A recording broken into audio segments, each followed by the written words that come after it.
नमस्कार. पुन्हा एकदा तुमचं स्वागत आहे आपल्या YouTube चॅनलवरती. तर आज बेत आहे मस्तपैकी गव्हाच्या पिठाचे मोदक. तर हे का बनवले जातात? ते ट्रॅव्हलिंगसाठी हे बनवले जातात. तर तुम्ही सुद्धा ट्रॅव्हलिंग करत असाल, 2-3 दिवस जर कुठे बाहेर जात असाल, तर तुम्हाला खायचा असा प्रश्न पडतो, यार काय नेलं पाहिजे? कारण की 2-3 दिवस आपल्याला राहायचं असतं, त्याच्यामुळे असं टिकणारं काहीतरी न्यावं लागतं. तर तुम्ही हे मोदक नेऊ शकता. 2 ते 3 दिवस आरामात टिकतात. आता इथे बनवायचं काम चालू आहे. आणि मी पण थोडेसे बनवलेले आहेत. सारण वगैरे आपण आधीच बनवलेलं होतं. फक्त पीठ मळून त्याच्यामध्ये करायचं बाकी होतं फक्त. तर इथे ते चालू आहेत आणि आमच्या काकी पण आता बनवायला घेतलेले आहेत.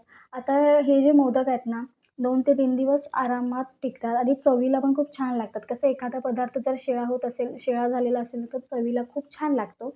तर हे मस्त लागतात. आता तसं बघायला गेलं तर उकडीचे मोदक 1 दिवसच चांगले राहतात. दुसऱ्या दिवशी ते कडक वगैरे होतात. पण उकड जर नीट काढलेली असेल ना, तर त्याच्या पण ज्या काही कळ्या वगैरे आहेत ना, त्या छान येतात. ह्या ह्या पिठाच्या, गव्हाच्या पिठाच्या ना मोदकांना कळ्या खूप छान येतात आणि मोदक ना साजेसा दिसतो. दिसायला पण एकदम सुरेख दिसतो. तर पहिला मोदक बनवून झालेला आहे. तर तिकडे पुरी जसं आपण करतो तशा पद्धतीने लाटून त्याच्या छोट्या-छोट्या पुऱ्या काढून त्याच्यामध्ये आपण करत आहोत इथे. तर पीठमध्ये पण आपण त्याच्यामध्ये थोडं हे टाकलेलं आहे, रवा टाकलेला आहे. कारण की थोडं चांगले व्हावे यासाठी, खुसखुशीत व्हावे यासाठी, चामट होऊ नये यासाठी. तर ते पण त्याच्यामध्ये थोडं ॲड केलेलं आहे आणि आता ते बनवायचं काम चालू आहे. पुढे मी पण थोडेफार बनवले आहेत आणि सारण पण खूप छान झालेलं आहे. त्याच्यामध्ये बघा हे ते मी पण बनवलेले आहेत. जे कळ्या एकदम सुरेख आलेल्या आहेत ना, ते मी बनवलेले आहेत आणि ते काकी पण आता बनवायला घेतली नाहीत त्यांनी पण. तर पीठ वगैरे मळताना जरा मऊच मळायचं कारण की कसं असतं पीठ आता तुम्हाला गव्हाचं पीठ माहिती आहे की जसं वाळतं ना, त्याच्यानंतर ते कडक होत जातं. त्याच्यामुळे थोडं मळतानाच पातळ मळायचं आणि ज्या काही आपण लाटा करू ना, त्याचं पण लाटताना थोडे पातळ लाटायचे. जर जाड लाटले तर मग ना शेकायला थोडा प्रॉब्लेम येतो. त्याच्यामुळे आपण पण लाटतानाच खूप ह्याच्यामध्ये लाटायचे, पातळ लाटायचे. आता हे मोदक थोडेफार झालेत. एक 40 एक बनले होते मोदक. तर हे 40 एक बनवून झालेले आहेत. आता तळायचं मेन म्हणजे काय माहिती आहे का, एकदम स्लो गॅसवरती तळायचं आणि मेन म्हणजे जास्ती ब्राउन नाही करायचे. जर तुम्ही जास्ती ब्राउन केलेत ना, तर ते कडक होतात, थोडे चामट होतात. तर ना थोडे मीडियममध्येच त्यांना थोडे शेकवायचं आणि छान आरामात मस्तपैकी हे राहतात आणि हे बघा दिसायला पण बघा मीडियममध्ये तसे ब्राउन झालेले आहेत.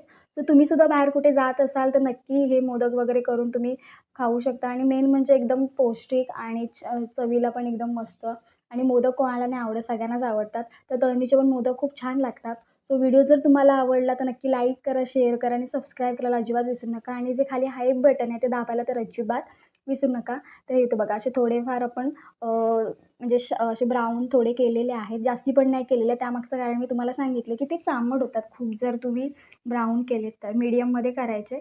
तर हे बघा, अशा पद्धतीने आपले मोदक बनवून झालेले आहेत. तर बघा किती मस्त दिसतात बघा. पाकळ्या बघा, पाकळ्या म्हणजे त्या कळ्या आहेत ना, त्या खूप छान दिसतात आणि ह्या मोदकांना म्हणजे गव्हाचे जे मोदक असतात ना, तुम्ही जसा आकार द्याल ना, तसे ते बनतात. तुम्ही जशा कळ्या द्याल ना, त्या पद्धतीने बनतात आणि दिसायला पण खूप सुरेख दिसतात बघा. तो चला आता आपण इथे थांबणार असतो. व्हिडिओ आवडला तर नक्की लाईक करा, शेअर करा आणि सबस्क्राईब करायला अजिबात विसरू नका. तर असाच व्हिडिओ घेऊन आपण पुन्हा भेटू. Bye bye.